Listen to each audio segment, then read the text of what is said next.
The GOAT debate is a foundational piece in the game of basketball.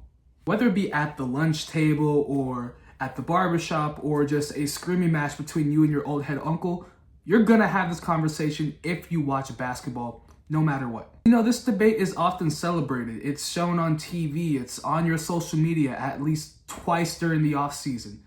However, I hate it. I do not like the GOAT debate, and I think it's stupid, it's pointless, and it's very redundant. So if you're asking me my stance on the GOAT debate, I will tell you one thing. There is no GOAT of basketball. And I'm going to give you 3 good reasons as to why I feel this way. 1, I think comparing players from different eras of basketball doesn't make any sense. 2, I think there's always going to be generational bias in terms of who's having the GOAT conversation. And 3, the influence of media. Starting with our first debate, comparing players from different eras just makes absolutely no sense to me whatsoever. I think basketball, unlike any other professional sport, has evolved in such a way that there is no need for a GOAT conversation. Basketball has evolved in such a way, it's seen so many dramatic shifts over the course of its entire existence, at least from an NBA standpoint. There's just been so many changes throughout every era of the NBA that I think it's pointless to even compare players, because when you compare the 2 eras instead of comparing the 2 player resumes, everything just looks tremendously different. Let's start by comparing the 2 eras from the 2 players that we most often hear from the GOAT conversation, Michael Jordan and LeBron James. Starting with Michael Jordan in the 90s, the game of basketball was just completely different from what we've seen from LeBron. It was slow paced, it was grit and grind, it was truly defense wins championships. There wasn't a lot of spacing. You had to rely on your post game, your mid-range, things like that. It's a completely different game from what LeBron played with. Shooters all around the court.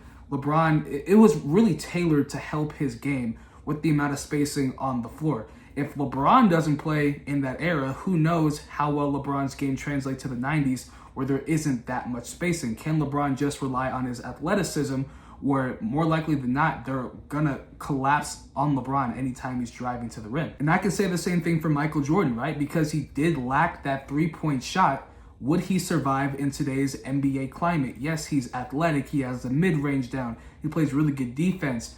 But if teams can leave him open from 3, then that's going to be a huge liability for any team that he's on, right? It's going to be a huge problem. We've seen this so often in today's NBA, specifically a guy like Rudy Gobert.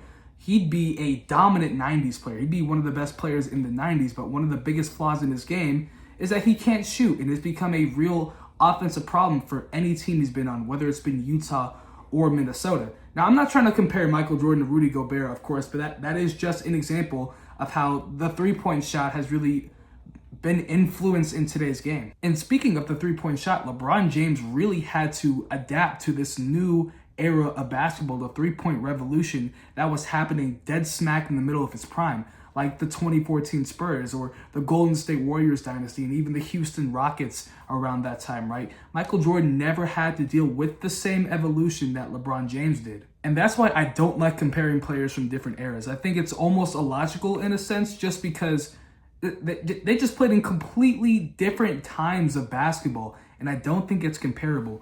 One thing that I like to coincide with, because I am a huge reality TV fan. Big Brother is my favorite show of all time.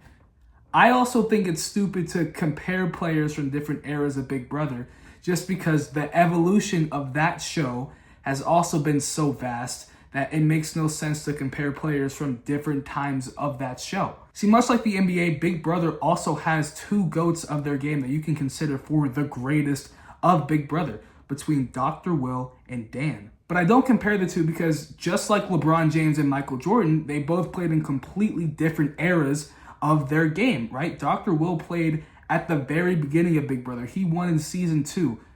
There was no power of veto yet. The HOH, that was the first year of the HOH. That year, that season, that was when the HOH was established. You had to rely on your social game and your pure manipulation skills of those around you.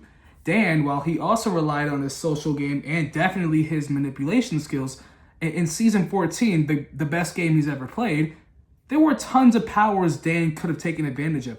You had the established veto. You had plenty of opportunities from Pandora's box to win a competition, right? You had the solitary of confinement, which Dan took full advantage of.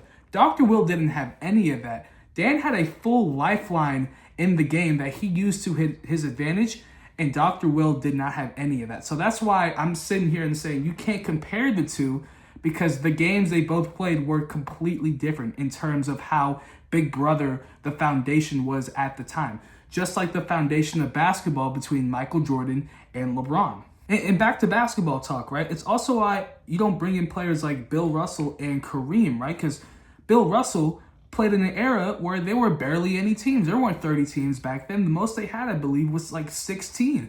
And Kareem Abdul-Jabbar, most of his prime was spent in the 70s when the NBA was falling apart and half the best players in the world were also playing in the ABA. It wasn't until the 80s to where we know the NBA as what it is today. And that's not where Kareem spent most of his prime years. So that's why I don't bother adding them to the conversation, because it wouldn't make sense to add them. They played in completely different eras of the game. All right, off that talk, let's move on to reason number 2, and that's generational bias from fans, media, players alike.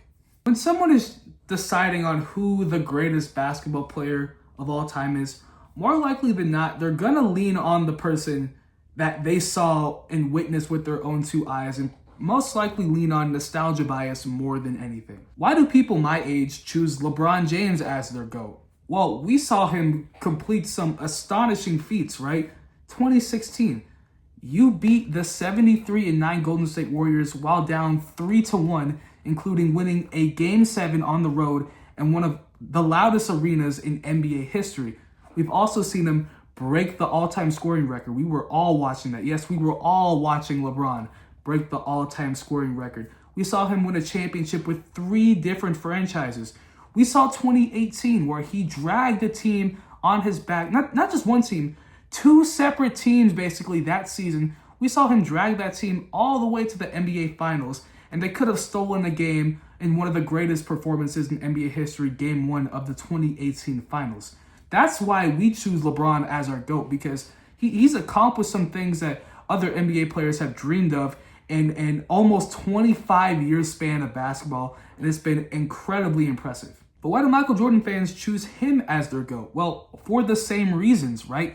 Obviously, I didn't watch Michael Jordan play basketball, but it's the same reasons why a lot of people choose Michael Jordan, because he accomplished those same feats in a different way. They saw him go 6 for 6 in the NBA Finals, not one loss, did not play in a single Game 7. They witnessed Michael Jordan retire for 2 years of basketball, come back, and immediately win 72 games and the NBA championship. They saw him jump from the free throw line in an era where they didn't really think that was possible outside of maybe Dr. J. They saw him hit the switch hands layup midair against the Lakers in the NBA Finals. And while that may seem to be a pedestrian feat for us today, that's like a godlike thing to accomplish back then, because it just wasn't conceivable at the time. But Michael Jordan seemed to make the impossible possible. And that's why they consider him as their GOAT, because in their eyes, he's probably the most perfect basketball player they've ever witnessed. And you got to remember how Michael Jordan popularized basketball in pop culture, right? Hold on a second.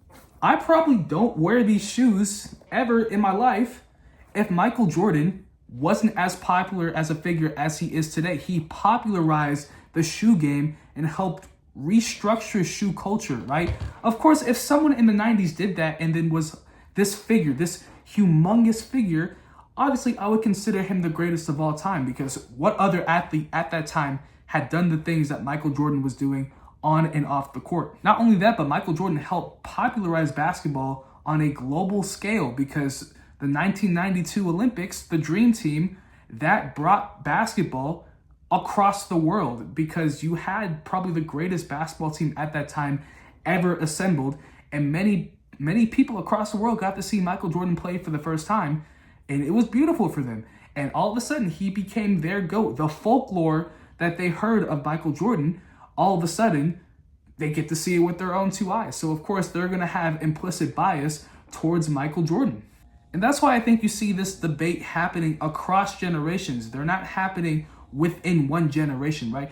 people my age are more likely going to agree with each other that LeBron is the greatest player of all time. And more likely than not, outside of one player from that era, people from the 80s and 90s are more likely to agree that Michael Jordan is the greatest player they've ever witnessed, because what they established at their own times was so great that it kind of creates consensus belief. And I don't think it stops at just Michael Jordan and LeBron James. I mentioned Bill Russell and Kareem Abdul-Jabbar. Bill Russell won 11 championships back then and established the game of basketball. If you ask somebody from that time period who their greatest player was, the answer will probably be Bill Russell. You go back to the era of the late 60s and 70s, Kareem Abdul-Jabbar is probably the greatest player in a lot of people's mind because he won at every stage of basketball. He was a dominant high school basketball player. He won 4 straight national championships at UCLA. And college basketball back then is probably the pinnacle for basketball. And of course, he went immediately to the NBA and dominated, right?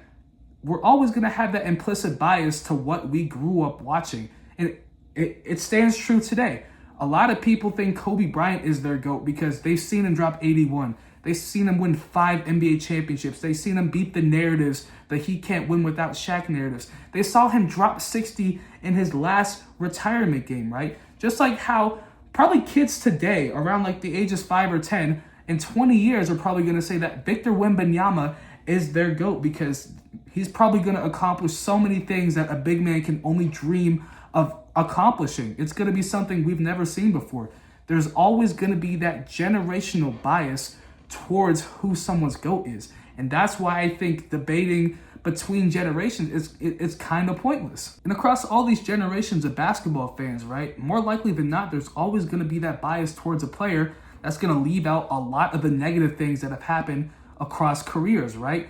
Of course, whenever a Michael Jordan fan witnessed what LeBron had to go through in years like 2007, 2011 specifically, right, they would say that would never happen to Michael Jordan because he would go into any arena and walk them down immediately. He's the greatest thing since sliced bread. We should all bow down to him. Not serious, of course, but that's how they kind of view Michael Jordan, and it's turned into almost folklore because everything is perfect about this player. But if you talk to some old head back then, like old heads in the 90s probably grew up watching Bill Russell and Kareem, right? They would probably point out all of Michael Jordan's flaws as well, as in why didn't he beat the bad boy Pistons? I know he beat them in 1991, but why didn't he do it in 89 and 90? He got thrown around. He got ragdolled, right? Why did he join the Washington Wizards and that became a stain on his career, right? From that perspective, he didn't win anything with the Wizards. You retired once and won a championship. Why couldn't you do the same thing again? You know, they're always gonna leave out the negative things about careers, and it's gonna happen to LeBron too. I guarantee it. LeBron's gonna turn into folklore for so many kids down the line, and I think, in a sense, he can become their consensus GOAT because everything about LeBron may seem perfect to them. Which leads me to my final point, the era of media, because I really think that's contributed to the GOAT conversation in a large way that people aren't really thinking about. Sports debate has really taken off in the 2010s and has become an established part of sports culture. It's been a huge influence on my life. That's why I'm sitting here trying to make YouTube videos. That's where I'm trying to go. That's what I'm trying to do in life, right? But it's also really had a big influence on why people view LeBron a certain way and why they don't view Michael Jordan in the same way. A player fails in today's era of the game, or at least in the past 15 years. Guys like Stephen A. Smith, Skip Bayless specifically, and Colin Cowherd will get up at 8 a.m. in the morning and yell at the top of their lungs what they didn't do right and why they're not as great as you think they are. All your flaws and imperfections and your mistakes are put on this giant microscope that a huge population of sports fans are waking up to every morning, and they're feeding all the things that they've heard in their brains from that morning, and they're contributing those things to their conversations that they later have with their friends, their family, or even online on social media. And of course, these same figureheads did not exist in the 90s. It's really contributed to narrative-based discussions around the GOAT conversation. Just think about every reason somebody comes up with as to why LeBron is not the GOAT. And more likely than not, they probably heard the same thing on First Take in the morning and just regurgitate that same take to you without really any understanding of what they just said. Like the LeBron James isn't clutch narrative. That is not true. Come on, like anybody with two eyes can watch LeBron play over a 23-year span and tell you that LeBron James has been a really clutch player throughout his career. He's not a four-time NBA champion without being a clutch player. That's just a bad narrative. Or the narrative that LeBron James needs Hall of Fame players to win NBA championships. Duh. Like, what player across literally any era of basketball doesn't have help? That's always been one of the worst narratives we've ever heard from LeBron James. Like, why would I sit up there and say Michael Jordan did not need Scottie Pippen, did not need Horace Grant, did not need Dennis Rodman, did not need Phil Jackson, one of the greatest coaches of all time? That is just genuinely not true. He needed them as much as they needed him. And it's the same thing for LeBron. He needed his Hall of Fame teammates across his career just like they needed him. And they really needed a LeBron. And this really ties back to my generational bias standpoint because, of course, these guys are the old heads, right? These guys grew up either covering Michael Jordan or watching him from afar. These players, these media heads and fans alike, these are the guys pushing that anti-LeBron narrative and pro-Michael Jordan narrative. But I have a theory, and I like to call it podcast theory. If you're like me and you were exposed to a lot of Michael Jordan propaganda growing up, you know how often his greatness was pushed throughout the media, whether it was from former players across every sports network or YouTube videos you grew up watching on why Michael Jordan was so great, all the folklore, all these 5 insane Michael Jordan stories you won't believe. And of course, from those same talking heads like I just mentioned across various sports networks. I have a theory that LeBron James will get that same treatment and that any other NBA player who can be considered that GOAT will get the same treatment as time goes on. Just think about this for a second. There are new leaders in NBA media. There's been a drastic shift on who is in the media now. Specifically, look at NBC and Amazon Prime, right? Carmelo Anthony, Tracy McGrady, Vince Carter, and then you have over on the Prime side, these are some of LeBron's direct rivals like John Wall, Dirk Nowitzki, Blake Griffin, and his teammate, Dwayne Wade, his other teammate, Udonis Haslem. These guys all played against LeBron, and a lot of those guys played against LeBron at his greatest. I think when LeBron retires, or at least starts getting close to retirement, whenever he just announces his retirement, that's when we're going to see the LeBron positive narratives start to be pushed. That's when we're going to hear the LeBron folklore. All the crazy stories you hear about Michael Jordan from players post-retirement, things like that, you're going to hear the same thing from LeBron James as soon as he decides to finally hang them up. Because at the end of the day, what's really doing it for Michael Jordan today? It's the fact that he has all these people talking about how great he was from so many different avenues. LeBron James could easily get to that same point in about 10 to 15 years because there's going to be so many stories, so many positive stories on why LeBron was such a great player that I think it'll at least become consensus belief in about 20 years' time because so many young people, just like they were with me when I was 10 years old, so many 10-year-olds are going to be exposed to so many great LeBron stories and the eventual LeBron documentary and all these guys in the media that are now figureheads are going to be pushing the positive LeBron narrative. It's no longer just going to be Shannon Sharpe by himself. The front lines have expanded. And it's not only just going to be for LeBron. I think as time moves on, you're going to see the same thing, but for other players. So when Victor Wembanyama, in about 25 years, hangs him up and he's accomplished his career, I think you're going to hear the same thing. You're going to hear the Wemby folklore. You're going to have the great highlight packages like I have in the background here. You're going to hear all the great stories, and I think the cycle is going to continue for as long as basketball keeps expanding.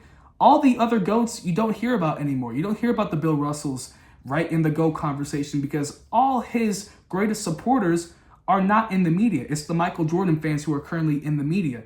Now the LeBron fans are in the media. So as soon as time passes, you're going to see more and more LeBron and less Michael Jordan. And as more time passes, you're going to hear less and less about LeBron and more about Victor Wembanyama and whoever comes after him. But that's why I don't like comparing GOATs, right? Because there's going to be the influence of media mixed with that bias on who their GOAT is. It's just too subjective of a conversation to truly have an open mind on. You're not gonna hear a really cohesive argument because there's not gonna be any changing of minds anytime soon in this conversation. So yeah, that was the video. That's why I don't think anybody should be really having the GOAT conversation because it is pointless. I don't like having it. In fact, I already know who my GOAT is. That's right. But yeah, thanks for watching, y'all. If you want to see more content like this, hit the subscribe button, leave a like, comment on who you think can be considered the GOAT, and I'll see y'all in the next video.